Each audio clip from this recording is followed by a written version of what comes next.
നമസ്കാരം. മാർക്കറ്റ് വാച്ചിലേക്ക് വീണ്ടും സ്വാഗതം. വിപണിയിൽ ശക്തമായ തിരിച്ചുവരവ്, ഒപ്പം തന്നെ വീണ്ടും നഷ്ടം, വലിയ തോതിലുള്ള ചാഞ്ചാട്ടമാണ് ഈ വാരം നമ്മൾ കണ്ടത്. നിക്ഷേപകർ വളരെ ശ്രദ്ധിച്ച് നീങ്ങണം എന്ന് കഴിഞ്ഞ വാരത്തിൽ തന്നെ മാർക്കറ്റ് വാച്ചിലൂടെ പ്രേക്ഷകർക്ക് നിർദ്ദേശം നൽകിയിരുന്നു. അത് അനുസരിച്ച് നീങ്ങിയ നിരവധി പേർക്ക് അതിന് നേട്ടമുണ്ടായിട്ടുണ്ട് എന്ന പ്രതികരണവും ഞങ്ങൾക്ക് ലഭിച്ചിട്ടുണ്ട്. ഈ വാരവും പതുപോലെ മാർക്കറ്റ് വാച്ച് ആരംഭിക്കുന്നു. ഹെഡ്ജ് എക്വിറ്റീസിന്റെ ചീഫ് എക്സിക്യൂട്ടീവ് ഓഫീസറായ ഭുവനേന്ദ്രനാണ് മാർക്കറ്റ് വാച്ചിൽ പങ്കെടുക്കുന്നത്. ഭുവനേന്ദ്രൻ, 8260 റേഞ്ചിലാണ് വീണ്ടും വെള്ളിയാഴ്ച ക്ലോസിംഗ് കണ്ടത്. ഒരു ഫോളുണ്ടായി, ഒരു റിക്കവറി അതേപോലെ തന്നെ ഉണ്ടാക്കുന്നു. സ്വാഭാവികമായിട്ട് നമ്മൾ നേരത്തെ സൂചിപ്പിച്ച പോലെ കഴിഞ്ഞ എപ്പിസോഡിലൊക്കെ നമ്മൾ ഈ കാര്യം പറഞ്ഞതുമാണ്. ഈ സാഹചര്യത്തിൽ ഇനി ഉള്ള നീക്കം എന്തായിരിക്കണം? ഈ വോളറ്റിലിറ്റി അഗൈൻ കണ്ടിന്യൂ ചെയ്യാൻ തന്നെയാണ് സാധ്യത. കാരണം വളരെ പോസിറ്റീവായിട്ടുള്ള ട്രിഗേഴ്സ് ഒന്നും തന്നെയില്ല. ചെറിയ ചെറിയ ന്യൂസിനെ ബേസ് ചെയ്ത് മാർക്കറ്റിൽ മൂവ്മെൻറ്റ് വരികയാണ്. അപ്പോൾ ഈ വീക്ക് തന്നെ വളരെയധികം വോളറ്റിലിറ്റി മാർക്കറ്റിലുണ്ടായിരുന്നു. അപ്പോൾ ഗ്ലോബൽ സിറ്റുവേഷൻ അത്രത്തോളം ഫേവറബിൾ അല്ല. ഇന്ത്യയുടെ ഇപ്പോൾ ക്രൂഡ് ഓയിൽ പ്രൈസ് ഇപ്പോൾ ഇമ്മീഡിയറ്റ് മാർക്കറ്റിൻ്റെ ഒരു സെൽ ഓഫിന് പോലും കാരണം എന്ന് പറയുന്നത് ഈ ക്രൂഡ് ഓയിൽ പ്രൈസ് പെട്ടെന്നുണ്ടായ ഒരു എനിക്ക് 20-30% തിരിച്ചു കയറുന്നതും എക്കണോമിയെ സംബന്ധിച്ച് ചെറിയ നെഗറ്റീവ് തന്നെയാണ്. പിന്നെ ഫോർത്ത് ക്വാർട്ടർ റിസൾട്ട്, പക്ഷെ എനിക്ക് തോന്നുന്നു റിസൾട്ട് അത്രത്തോളം മോശമായിട്ടുള്ള റിസൾട്ട് ഒന്നും അല്ല അനൗൺസ് ചെയ്തത്. പല കമ്പനികളും വളരെ ബെറ്റർ ആയിട്ടുള്ള, എത്രയോ നല്ല കമ്പനികൾ വളരെ ബെറ്റർ ആയിട്ടുള്ള ബെറ്റർ റിസൾട്ട് അനൗൺസ് ചെയ്തിട്ടുണ്ട്.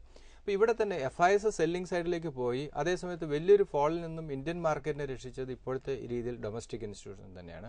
ഈ ലാസ്റ്റ് വീക്ക് പോലും അവർ വളരെ ആക്റ്റീവായിട്ടുള്ള ബൈയിങ് സൈഡിൽ തന്നെയായിരുന്നു. അപ്പോൾ പക്ഷേ ഇപ്പോഴും പല അനലിസ്റ്റുകളും 8000 താഴെ നിഫ്റ്റിയെക്കുറിച്ച് സംസാരിക്കുന്നുണ്ട്. പക്ഷേ ഒരു ചെറിയ പ്രതീക്ഷ വന്നിരിക്കുന്നത് RBI ഒരു പക്ഷേ ജൂണിൽ ഒരു റേറ്റ് സംബന്ധിച്ച് കട്ടുണ്ടാക്കിയേക്കാം എന്ന് പ്രതീക്ഷിക്കുന്നു. പക്ഷേ എങ്കിലും 8000 താഴെ നിഫ്റ്റി എന്ന് പലരും പറയുന്നു. അതിനുള്ള സാധ്യത വളരെ കൂടുതലാണ് അഭിലാഷ്.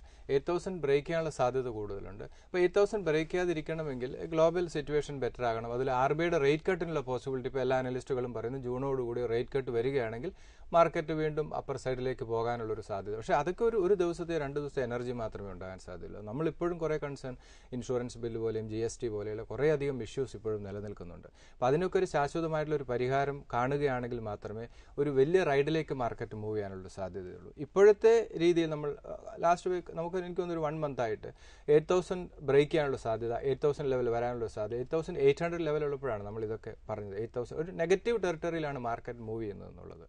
അപ്പോൾ അങ്ങനെ ഷാർപ്പായിട്ടുള്ളൊരു മൂവ് 8990 വരെ വന്നതിന് ശേഷമാണ് ഇപ്പോഴത്തെ ഈ റിക്കവറി സംഭവിച്ചിരിക്കുന്നത്. അപ്പോൾ മാർക്കറ്റിനെ നമ്മൾ ടെക്നിക്കലി ഒന്ന് അനലൈസ് ചെയ്യുകയാണെങ്കിൽ എഗൈൻ 8320 എന്ന് പറയുന്ന ക്രൂഷ്യൽ ലെവലാണ്. 8320 ബ്രേക്ക് ചെയ്ത് ഒന്ന് ട്രേഡ് സ്റ്റെബിലൈസ് ചെയ്താൽ അനദർ ഒരു 200 പോയിന്റ്സിൻ്റെ റൈഡ് നമുക്കുണ്ട്. അത് 8500 മാർക്കറ്റ് പോകാനുള്ള ഒരു സാധ്യത വളരെ കൂടുതലാണ് ഒരു ഭാഗത്തത്.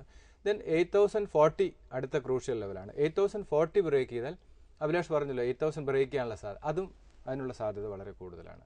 അപ്പോൾ ഇൻവെസ്റ്റേഴ്സ് ശ്രദ്ധിക്കേണ്ട ഒരു കാര്യം mainly it's a right time to build a portfolio എന്നുള്ളതാണ്. അതാണ് ഒരു റീറ്റെയിൽ ഇൻവെസ്റ്റർ മനസ്സിലാക്കേണ്ട കാര്യം. ഇപ്പോൾ നമ്മൾ ലാസ്റ്റ് എപ്പിസോഡിലൊക്കെ ബൈ കൊടുത്ത സ്റ്റോക്കുകളൊക്കെ തന്നെ ഇപ്പോൾ ആക്സിസ് ബാങ്ക് എടുത്താലും ഇപ്പോൾ ഏഷ്യൻ പെയിൻറ്റ്സ് ഒക്കെ എടുക്കൂ, വളരെ ഷാർപ്പായിട്ടുള്ള റിക്കവറി സംഭവിച്ചു. എനിക്കൊന്ന് 10% അടുത്ത് റിക്കവറി പല സ്റ്റോക്കിലും സംഭവിച്ചിട്ടുണ്ട്. അപ്പോൾ ഇതാണ് പറയുന്നത്, വളരെ ഷാർപ്പായിട്ടുള്ള സെൽ ഓഫ് വരുമ്പോൾ റീറ്റെയിൽ ഇൻവെസ്റ്റേഴ്സ് ബൈയിങ് സൈഡിൽ നിൽക്കുക എന്നുള്ളതാണ്. എന്തുകൊണ്ട് ഇവർ മടി കാണിക്കുന്നു?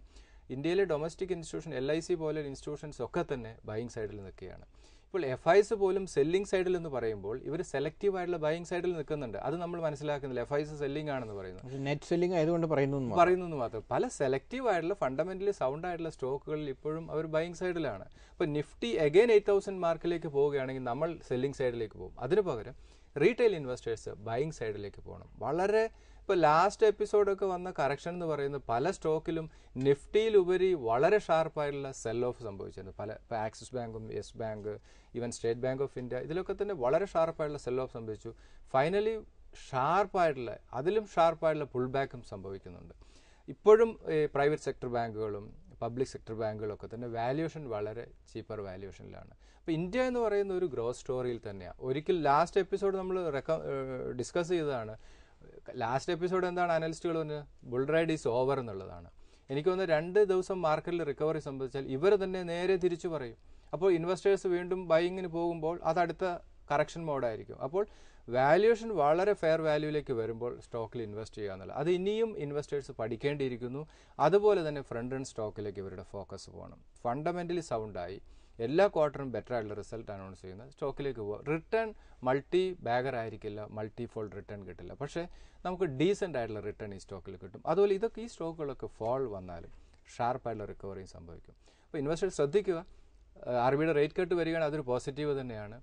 അപ്പോൾ 8320 മുകളിൽ ട്രേഡ് സ്റ്റെബിലൈസ് ചെയ്താൽ അനദർ 200 പോയിന്റ്സിൻ്റെ റൈറ്റ് ഉണ്ടാകാം. 8040 ബ്രേക്ക് ചെയ്താൽ അനദർ 200 പോയിന്റ്സിൻ്റെ ഡ്രോപ്പ് ഉണ്ട്. പക്ഷേ ഇത് രണ്ടും അപ്പർ സൈഡ് ബ്രേക്ക് ചെയ്യാനുള്ള സാധ്യതയാണ് ഇപ്പോഴത്തെ രീതിയിൽ മാർക്കറ്റിൽ കാണുന്നത്. 8040 അല്ലെങ്കിൽ 8000 മാർക്ക് ബ്രേക്ക് ചെയ്യാനുള്ള സാധ്യത വളരെ കുറവാണ്. ഇപ്പോഴത്തെ സാഹചര്യത്തിൽ അപ്പർ സൈഡിലേക്ക് മാർക്കറ്റ് ബ്രേക്ക് ചെയ്ത് പോകാനുള്ളൊരു സാധ്യതയുണ്ട്. റേറ്റ് കട്ടൊക്കെ വരികയാണെങ്കിൽ ഒരു 8500. ഇപ്പോൾ പലപ്പോഴും സംഭവിക്കുക എന്താണെന്ന് വെച്ചാൽ റേറ്റ് കട്ടോട് കൂടി ആ അപ്പ് മൂവ് തീരാനാണ് സാധ്യത. അതിനു മുമ്പ് തന്നെ റൈഡ് സ്റ്റാർട്ട് ചെയ്യും. അപ്പോൾ നമ്മൾ റേറ്റ് കട്ടൊക്കെ വന്നു ബൈങ് നടത്താമെന്ന് വിചാരിക്കും. മാർക്കറ്റിലെ നോർമൽ റീറ്റെയിൽ ഇൻവെസ്റ്റേഴ്സിന് പറ്റുന്നൊരു കാര്യം എന്ന് പറയുന്നത് മാർക്കറ്റ് കറക്ഷൻ മോഡിലേക്ക് മൂവ് ചെയ്യും. അപ്പോൾ നല്ല ഫണ്ടമെൻ്റലി സൗണ്ട് ആയിട്ടുള്ള സ്റ്റോക്ക് ഓരോ കറക്ഷനും മേടിക്കുക, റിലീഫ് റാലിയിൽ എക്സിറ്റ് ചെയ്ത് മാറുക. അടുത്തൊരു 2 മന്ത്സിനുള്ള സ്ട്രാറ്റജി, അത് ഒരു ജൂൺ വരെ ഈ ഒരു സ്ട്രാറ്റജി ആയിരിക്കും. ഷോർട്ട് ടൈം പ്രോഫിറ്റ് എടുക്കുന്ന ഒരു സ്ട്രാറ്റജി ആയിരിക്കും നല്ലത്. ലോങ് ടൈം ഇൻവെസ്റ്റേഴ്സിനോടുള്ള മെസ്സേജ് എന്ന് പറയുന്നത്, ഇപ്പം നമ്മൾ 90 മുതൽ മാർക്കറ്റ് എടുക്കുകയാണെങ്കിൽ എത്രയോ, ഇപ്പോൾ രാജീവ് ഗാന്ധി വധം, അതിനുശേഷം വാജ്പേയി മെജോറിറ്റി ഇല്ലാതെ വരുന്നു, മൻമോഹൻ സിംഗ് മെജോറിറ്റി ഇല്ലാതെ വരുന്നു, വീണ്ടും വരുന്നു. ഇതൊക്കെ സംഭവിച്ചപ്പോഴും പൊളിറ്റിക്കൽ സ്റ്റെബിലിറ്റി ഇല്ല, എക്കണോമിയിൽ വലിയ റിക്കവറി സംഭവിച്ച ഗ്ലോബൽ സിറ്റുവേഷൻ മോശമായ സമയത്തൊക്കെ തന്നെ ഓരോ സ്റ്റോക്കിൻ്റെ മൂവ് എടുത്താലും ഓരോ അപ്പർ സൈഡ് ബ്രേക്ക് ചെയ്താണ് പോയിരിക്കുന്നത്. അത് സ്റ്റേറ്റ് ബാങ്ക് എടുത്താലും റിലയൻസ് എടുത്താലും L&T എടുത്താലും അത് മൾട്ടി ഫോൾഡ് റിട്ടേണാണ് കൊടുത്തത്. ഒരു 10 ഇയർ ടൈം ഫ്രെയിം എടുക്കുകയാണെങ്കിൽ സ്റ്റോക്കിൻ്റെ റിട്ടേൺ ഹ്യൂജ് റിട്ടേൺ ആണ്. അപ്പോൾ ഷോർട്ട് ടൈം ഓരോ ദിവസവും മാർക്കറ്റിനെ നമ്മൾ അനലൈസ് ചെയ്യുമ്പോൾ പ്രോഫിറ്റും ലോസും കാണും. പക്ഷേ ഓരോ ക്വാർട്ടറും കമ്പനികൾ പ്രോഫിറ്റ് പോസ്റ്റ് ചെയ്യുന്നു. ഇപ്പോൾ റിലയൻസ് എടുക്കുകയാണെങ്കിൽ ഓരോ ക്വാർട്ടറും 3000 5000 crore പോസ്റ്റ് ചെയ്യുമ്പോൾ അതനുസരിച്ചുള്ള റിക്കവറി ആ സ്റ്റോക്കിൽ ഓവർ എ പീരീഡ് ഓഫ് 2 അല്ലെങ്കിൽ 3 ഇയേഴ്സ് കൊണ്ടുണ്ടാകും. അപ്പോൾ അങ്ങനെയുള്ള സ്റ്റോക്കിൻ്റെ പാർട്ടായി ഇൻവെസ്റ്റേഴ്സ് മാറുക. Short time day to day വരുന്ന അപ്സ് ആൻഡ് ഡൗൺസിലേക്ക് ഒരു റീറ്റെയിൽ ഇൻവെസ്റ്റർ ശ്രദ്ധിക്കാൻ ഗ്ലോബൽ ഘടകങ്ങൾ ഈ വാരം വിപണിയെ സ്വാധീനിക്കാൻ സാധ്യതയുള്ള ഘടകങ്ങൾ എന്താണ് പൊതുവെ ഒരു global scenario? Globally major influence ചെയ്യുന്ന ഘടകങ്ങളൊന്നുമില്ല. ചൈനയുടെ ചില ഡാറ്റകളും US നിന്ന് വരുന്ന ചെറിയ ഡാറ്റകൾ മാത്രം, ഇൻഫ്ലേഷൻ, ഇങ്ങനെയുള്ള കാര്യങ്ങൾ. മേജർ ട്രിഗേഴ്സ് ഒന്നും തന്നെ ഇപ്പോഴത്തെ രീതിയിൽ ഇൻഫ്ലുവൻസ് ചെയ്യുന്ന ഒന്നും തന്നെ ഇല്ല. അതുകൊണ്ട് തന്നെ മാർക്കറ്റിൽ വലിയൊരു വോളറ്റിലിറ്റി വരാനുള്ള ഒരു സാധ്യത കുറവാണ്. നമ്മളെ സംബന്ധിച്ച് ഒരു 200 പോയിന്റ്സിൻ്റെ അപ്സ് ആൻഡ് ഡൗൺസിൽ മാർക്കറ്റ് നെക്സ്റ്റ് വീക്കിൽ പോകാൻ തന്നെയാണ് സാധ്യത. മേജർ ട്രിഗേഴ്സ് ഒന്നും തന്നെ ഇല്ല. മാർക്കറ്റ് വാച്ച് ഈ ലക്കം ലഭിച്ച കത്തുകളിലേക്ക് നമ്മൾ കടക്കുകയാണ്. അതിനു മുമ്പ് ഒരു ചെറിയ ഇടവേള.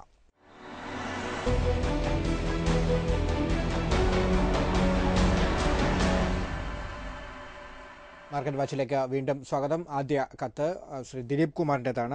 അദ്ദേഹത്തിൻ്റെ പോർട്ട്ഫോളിയോ നൽകിയിരിക്കുന്നു. ഒരു 3 ഇയർ ഇൻവെസ്റ്റ്മെന്റ് പീരീഡാണ് ലക്ഷ്യം. Ashok Leyland, Tata Motors, Axis Bank, South Indian Bank, Voltas, L&T, Wockhardt, Snowman Logistics തുടങ്ങി ഒരു നീണ്ട പട്ടികയാണ് അദ്ദേഹം നൽകിയിരിക്കുന്നത്. എല്ലാം വളരെ സ്റ്റോക്കിൻ്റെ സെലക്ഷൻ വളരെ ബ്യൂട്ടിഫുൾ ആയിട്ടുള്ള ഒരു സെലക്ഷനാണ്. ഇതിൽ അശോക് ലേലാൻഡ് ഫണ്ടമെൻ്റലി വളരെ സൗണ്ടാണ്. ലാസ്റ്റ് വീക്ക് ഒരു കറക്ഷൻ സംഭവിച്ചു. 68 and 60 2 സപ്പോർട്ട് ലെവലാണ്. മാർക്കറ്റിൽ അഗെയിൻ എന്തെങ്കിലും ഗ്ലോബൽ ഇഷ്യൂസ് അല്ലെങ്കിൽ റേറ്റ് കട്ട് ഡിലേ വരിക, ഇങ്ങനെയുള്ള സാഹചര്യത്തിൽ മാർക്കറ്റിൽ കറക്ഷൻ സംഭവിക്കാം. അശോക് ലേലാൻഡ് ഒരു ഷുവർ ബെറ്റ് തന്നെയാണ്. അപ്പോൾ 2 സ്റ്റേജാണ്. 68 ആണ് ഇമ്മീഡിയറ്റ് വരാവുന്ന സപ്പോർട്ട് ലെവൽ. ദെൻ അത് ബ്രേക്ക് ചെയ്യുകയാണെങ്കിൽ നെഗറ്റീവ് ടെറിട്ടറിയിലേക്ക് മാർക്കറ്റ് മൂവ് ചെയ്യുകയാണെങ്കിൽ 60, 2 സ്റ്റേജ് ആയിട്ട് ഈ സ്റ്റോക്കിൽ ഇൻവെസ്റ്റ്മെൻറ്റ് അഡ്വൈസബിൾ ആണ്. ഫണ്ടമെൻ്റലി സൗണ്ടാണ്. 80 ആണ് സ്റ്റോക്കിൽ റെസിസ്റ്റൻസ്. ദെൻ ടാറ്റ മോട്ടോഴ്സ് ആണ് വളരെ ഫെയർ വാല്യൂവിൽ സ്റ്റോക്ക് മൂവ് ചെയ്യുന്നു. 500 and 480 2 സപ്പോർട്ട് ലെവലാണ്. 580 ആണ് സ്റ്റോക്കിൽ റെസിസ്റ്റൻസ്. ദെൻ ആക്സിസ് ബാങ്ക് ആണ്. ലാസ്റ്റ് വീക്ക് ഷാർപ്പായുള്ള കറക്ഷന് ശേഷം ഈ സ്റ്റോക്കിൽ വലിയൊരു ഫ്രൈഡേയോട് കൂടി ഷാർപ്പായുള്ള റിക്കവറി നമ്മൾ കണ്ടു. Again 540 and 500. ലാസ്റ്റ് വീക്ക് 500 ലെവലിന് അടുത്ത് വന്നതിന് ശേഷമാണ് ഇപ്പോഴത്തെ ഷാർപ്പായുള്ള റിക്കവറി സംഭവിച്ചത്. എനിക്ക് തോന്നുന്നൊരു 10 to 12% അടുത്ത് റിക്കവറി ഈ സ്റ്റോക്കിൽ സംഭവിച്ചു. അടുത്ത കറക്ഷനോടുകൂടി വീണ്ടും ഈ സ്റ്റോക്കിൽ ഇൻവെസ്റ്റ്മെൻറ്റ് അഡ്വൈസബിൾ ആണ്. ശ്രദ്ധിക്കുക, 540 എന്ന് പറയുന്നത് ഇമ്മീഡിയറ്റ് ഒരു സപ്പോർട്ടാണ്. അത് ബ്രേക്ക് ചെയ്യാനുള്ള സാധ്യത, നെഗറ്റീവ് സോണിലേക്ക് മാർക്കറ്റ് മൂവ് ചെയ്യുകയാണെങ്കിൽ, ഇപ്പോൾ 8320 ബ്രേക്ക് ചെയ്ത് ട്രേഡ് സ്റ്റെബിലൈസ് ചെയ്തില്ലെങ്കിൽ വീണ്ടും മാർക്കറ്റിൽ കറക്ഷൻ സംഭവിക്കാം. അതുകൊണ്ട് ആക്സിസ് ബാങ്കിൻ്റെ 540 വളരെ ക്രൂഷ്യലായിട്ട് തന്നെ വാച്ച് ചെയ്യുക. ആ റേഞ്ചിൽ സ്റ്റെബിലൈസ് ചെയ്യുന്നുണ്ടെങ്കിൽ ഒരു ബൈ ഇനീഷ്യേറ്റ് ചെയ്യുക. അതല്ലെങ്കിൽ എഗൈൻ അത് 500 ലെവലിലേക്ക് പോകാനുള്ളൊരു സാധ്യതയുണ്ട്. അതൊരു വാല്യൂ ബൈയിങ് ലെവൽ തന്നെയാണ്. ഞാനൊരു ഷോർട്ട് ടൈം പോയിന്റ് ഓഫ് വ്യൂലാണ് മാർക്കറ്റ് അനലൈസ് ചെയ്യുന്നത്. 620 ആണ് സ്റ്റോക്കിൽ വളരെ ഷാർപ്പായുള്ള റിക്കവറി സംഭവിച്ചാൽ 620 ലെവലിലേക്ക് ആക്സിസ് ബാങ്ക് മൂവ് ചെയ്യാനുള്ള സാധ്യതയുണ്ട്. അങ്ങനെ സംഭവിക്കുകയാണെങ്കിൽ അതൊരു പ്രോഫിറ്റ് ബുക്കിംഗ് ലെവലായിട്ട് തന്നെ ഇൻവെസ്റ്റേഴ്സ് കൺസിഡർ ചെയ്യുക. ദെൻ സൗത്ത് ഇന്ത്യൻ ബാങ്ക് ആണ്. 23 and 20. ഇപ്പോഴത്തെ സാഹചര്യത്തിൽ 20 വരാനുള്ള സാധ്യത കുറവാണ്. 23 ഒരു സ്ട്രോങ് സപ്പോർട്ട് സോണാണ്. ലാസ്റ്റ് റിസൾട്ട് മാർക്കറ്റിൻ്റെ പ്രതീക്ഷയ്ക്ക് ഉയരുന്നില്ല. അതിൻ്റെ ഒരു കറക്ഷൻ സ്റ്റോക്കിൽ കണ്ടു. ലോങ് ടേം പോയിന്റ് ഓഫ് വ്യൂവിൽ സ്റ്റോക്ക് സേഫ് ആയിട്ടുള്ളൊരു ഇൻവെസ്റ്റ്മെൻറ്റ് തന്നെയാണ്. 29 ആണ് സ്റ്റോക്കിൽ ഇമ്മീഡിയറ്റ് വരാവുന്ന ഒരു resistance. Then State Bank of India 270 last വീക്കൊക്കെ തന്നെ 2 വീക്സ് കൊണ്ട് വളരെ ഷാർപ്പായിട്ടുള്ള റിക്കവറി ഈ സ്റ്റോക്കിൽ സംഭവിച്ചു. എഗൻ 270 ഇമ്മീഡിയറ്റ് വരാവുന്ന ഒരു സപ്പോർട്ടാണ്.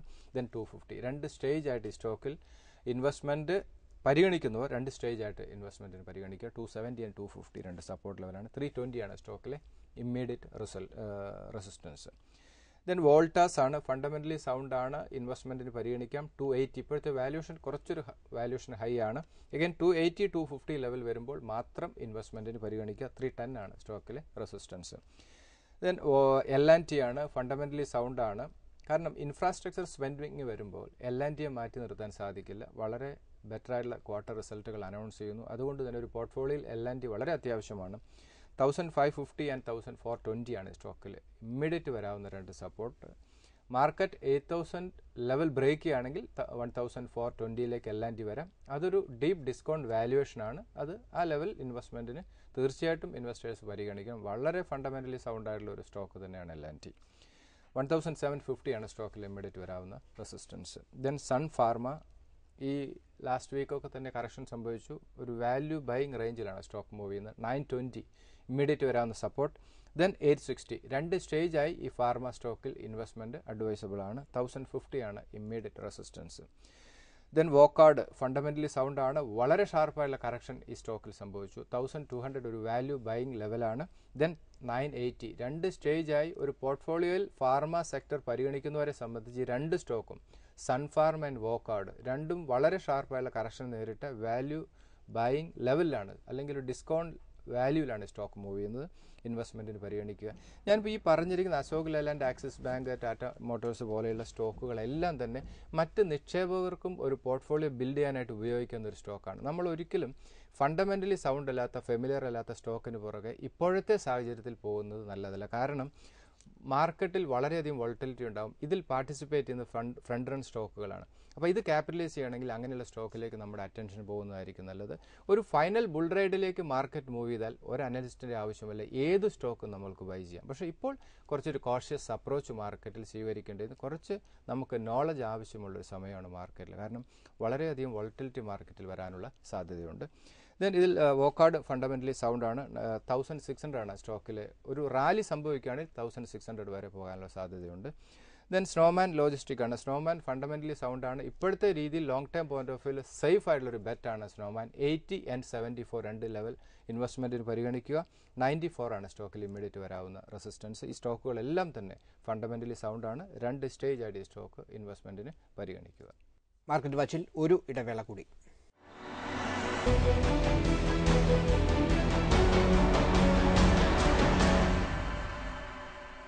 മാർക്കറ്റ് വാച്ചിലേക്ക് വീണ്ടും സ്വാഗതം. അടുത്ത കത്തിലേക്ക് പോകുന്നു. ജിസ്മോളിന്റെ മെയിലാണ്. SBI, സൗത്ത് ഇന്ത്യൻ ബാങ്ക് രണ്ട് സ്റ്റോക്കുകൾ നമ്മൾ നേരത്തെ ചർച്ച ചെയ്താണ്. മറ്റുള്ളവ Havells, Wonderla, L&T finance, Cipla, BHEL, Hindalco, Opto Circuit എന്ന സ്റ്റോക്കുകളെ കുറിച്ചാണ് ജിസ്മോൾ ചോദിക്കുന്നത്. ഇൻവെസ്റ്റേഴ്സിന് വളരെയധികം ചേഞ്ച് സംഭവിച്ചു എന്നാണ് ഞാൻ മനസ്സിലാക്കുന്നത്. കാരണം ഫണ്ടമെൻ്റലി സൗണ്ട് ആയിട്ടുള്ള സ്റ്റോക്കിലേക്ക് ഫോക്കസ് പോകുന്നു എന്നുള്ളതാണ്. ഇതിൽ ഹാവൽസ് വളരെ സൗണ്ട് ആയിട്ടുള്ള ഫണ്ടമെൻ്റൽസ് സപ്പോർട്ട് ചെയ്യുന്നു. 260 240 രണ്ട് സപ്പോർട്ട് ലെവലാണ്. 320 ആണ് റെസിസ്റ്റൻസ്. ദെൻ വണ്ടർലയാണ് ഫണ്ടമെൻ്റലി വളരെ സൗണ്ടാണ്. അഗൈൻ 260 ആൻഡ് 244 രണ്ട് സപ്പോർട്ട് ലെവൽ. പലപ്പോഴും ഈ സ്റ്റോക്ക് നമ്മൾ റെക്കമെൻഡ് ചെയ്യുന്നതാണ്. വലിയൊരു ഡിഫറൻസ് പ്രൈസിൽ സംഭവിച്ചിട്ടില്ല. അതുകൊണ്ട് ഇൻവെസ്റ്റേഴ്സ് സ്റ്റേ ഇൻവെസ്റ്റഡ് എന്നില്ല, കുറച്ചുകൂടെ പേഷ്യൻസ് കാണിക്കണം. മാർക്കറ്റിൽ വലിയൊരു റൈഡിനുള്ളൊരു സമയമായിട്ടില്ല. ചെറിയ മൂവ്മെൻറ്റ് 10 to 15 റുപ്പീസിൻ്റെ മൂവ്മെൻറ്റ് മാത്രമേ ഇപ്പോഴത്തെ സാഹചര്യത്തിൽ വരാൻ സാധ്യതയുള്ളൂ. അതുകൊണ്ട് കുറച്ചുകൂടെ പേഷ്യൻസ് ഇപ്പോഴത്തെ രീതിയിൽ സ്റ്റോക്ക് മാർക്കറ്റ് ഇൻവെസ്റ്റ്മെൻറ്റിന് പേഷ്യൻസ് ആവശ്യമാണ്. 244 രണ്ട് സപ്പോർട്ട് ലെവലാണ്. 316 ആണ് സ്റ്റോക്കിൽ ഇമ്മീഡിയറ്റ് വരാവുന്ന റെസിസ്റ്റൻസ്. ദെൻ L&T ഫൈനാൻസ് ആണ്. 60 ആൻഡ് 52 രണ്ട് സപ്പോർട്ട് ലെവൽ. 74 ആണ് സ്റ്റോക്കിൽ resistance. Last result, quarter result വളരെ ബെറ്റർ ആയിരുന്നു. എന്നാൽ അതിനോട് മാർക്കറ്റ് അത്രത്തോളം ഫേവറബിൾ ആയിട്ട് പ്രതികരിച്ചില്ല. അതിൻ്റെ റീസൺ ജനറലി മാർക്കറ്റ് ഒരു നെഗറ്റീവ് സോണിലേക്ക് പോകുന്നുണ്ടായിരിക്കാം. ലോങ് ടേം പോയിന്റ് ഓഫ് വ്യൂവിൽ ഇൻവെസ്റ്റ്മെൻറ്റിന് പരിഗണിക്കാവുന്ന സ്റ്റോക്ക് തന്നെയാണ്.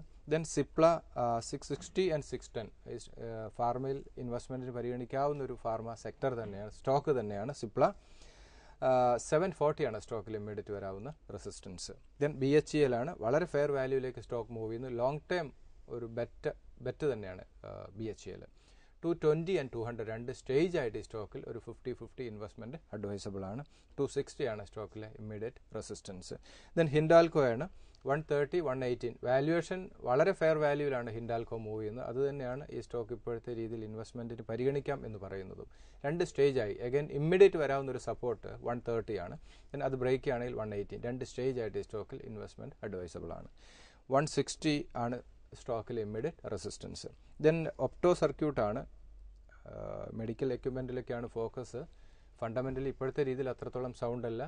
വാല്യുവേഷൻ ഒരു ഡിസ്കൗണ്ട് വാല്യൂവിലാണ്. 18 and 12 രണ്ട് സപ്പോർട്ട് ലെവലാണ്. 26 ആണ് സ്റ്റോക്കിൽ ഇമ്മീഡിയറ്റ് വരാവുന്ന റെസിസ്റ്റൻസ്. ജിസ്മോളിന്റെ പലതും ബൈങ് പ്രൈസ് വളരെ കൂടുതലാണ്. അതെ, അഭിലാഷ് പറഞ്ഞു കറക്റ്റ്. എല്ലാവരും ബൈങ് റേഞ്ച് വളരെ ഹയർ വാല്യൂവിലാണ്. പക്ഷേ എനിക്ക് തോന്നുന്നത് ഈ സ്റ്റോക്കുകളൊക്കെ ഇത്രത്തോളം ഹയർ വാല്യൂവിലേക്ക് പോയിട്ടില്ല. എങ്ങനെ ഇത്രയും വലിയൊരു ഹയർ വാല്യൂവിൽ ബൈങ് വന്നതെന്ന് മനസ്സിലാകുന്നില്ല. എനിക്കൊന്ന് അടുത്ത ലെവൽ വരുമ്പോൾ ഒന്നുകൂടി സ്റ്റോക്ക് ആവറേജ് ചെയ്യേണ്ടത് വളരെ അത്യാവശ്യമാണ്. കാരണം ഇതൊക്കെ ഒരു സമയത്ത് ഓൾ ടൈം ഹൈ ബ്രേക്ക് ചെയ്തതാണ്. ഇപ്പം നോർമൽ ഇൻവെസ്റ്റേഴ്സ് എനിക്കൊന്ന് റീസെൻറ്റ് ബൈ ആയിരിക്കും. 9000 ലെവലിലേക്ക് വരുമ്പോഴാണ് എല്ലാ ചാനലും എല്ലാ അനലിസ്റ്റുകളും ബൈ റെക്കമെൻഡേഷൻസ് കൊടുക്കുന്നത്.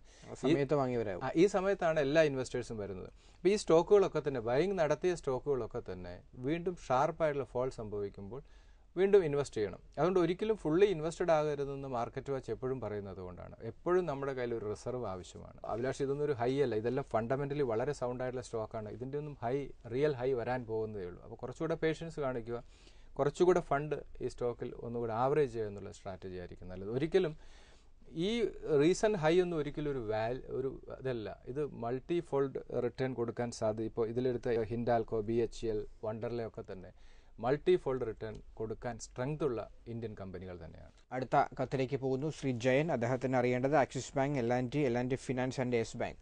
ഇതിൽ 3 സ്റ്റോക്കുകളും നമ്മൾ നേരത്തെയുള്ള കത്തുകളിൽ ചർച്ച ചെയ്തതാണ്. ഇനിയുള്ളത് യെസ് ബാങ്ക് ആണ്. യെസ് ബാങ്ക് 800, 720 വളരെ ബെറ്റർ ആയിട്ടുള്ള ലാസ്റ്റ് ക്വാർട്ടർ റിസൾട്ട് അനൗൺസ് ചെയ്തിരുന്നു. ഫണ്ടമെന്റലി വളരെ സൗണ്ടാണ്. രണ്ട് സ്റ്റേജ് ആയിട്ട് ഈ സ്റ്റോക്കിൽ ഇൻവെസ്റ്റ്മെന്റ് പരിഗണിക്കുക. 800 and 720 രണ്ട് സ്റ്റേജ് ആയിട്ട് ഇൻവെസ്റ്റ്മെന്റ് പരിഗണിക്കുക. 950 ആണ് സ്റ്റോക്കിൽ ഇമ്മീഡിയറ്റ് വരാവുന്ന റെസിസ്റ്റൻസ്. ഇദ്ദേഹത്തിന് കുറച്ചുകൂടെ എനിക്കൊന്ന് സെക്ടർ ഇതിൽ പരിഗണിച്ചിരിക്കുന്ന സ്റ്റോക്ക് ഓട്ടോമൊബൈൽ സെക്ടർ, അതുപോലെ ഫാർമ സെക്ടറൊക്കെ തന്നെ ഇൻവെസ്റ്റ്മെന്റിന് പരിഗണിക്കുന്നത് നന്നായിരിക്കും. ഒരു പോർട്ട്ഫോളിയോ ബിൽഡ് ചെയ്യുമ്പോൾ എല്ലാ സെക്ടറും അതിൽ നിന്ന് 1-2 സ്റ്റോക്ക് പരിഗണിക്കുന്നതായിരിക്കും നല്ലത്. മാർക്കറ്റ് വാച്ചിന്റെ ഈ ലക്കം അവസാനിക്കുന്നു. വിപണിയെ സംബന്ധിച്ച നിങ്ങളുടെ സംശയങ്ങൾ investment@asianetnews.in എന്ന ഇമെയിൽ വിലാസത്തിൽ അയയ്ക്കുക. ഹെഡ് എക്സിക്യൂട്ടീവ്സിന്റെ ചീഫ് എക്സിക്യൂട്ടീവ് ഓഫീസർ IN ഭുവനേന്ദ്രനാണ് മാർക്കറ്റ് വാച്ചിലൂടെ നിങ്ങളുടെ സംശയങ്ങൾക്ക് മറുപടി നൽകുക. മാർക്കറ്റ് വാച്ച് ഇനി അടുത്തയാഴ്ച ഇതേ ദിവസം ഇതേ സമയം. നമസ്കാരം.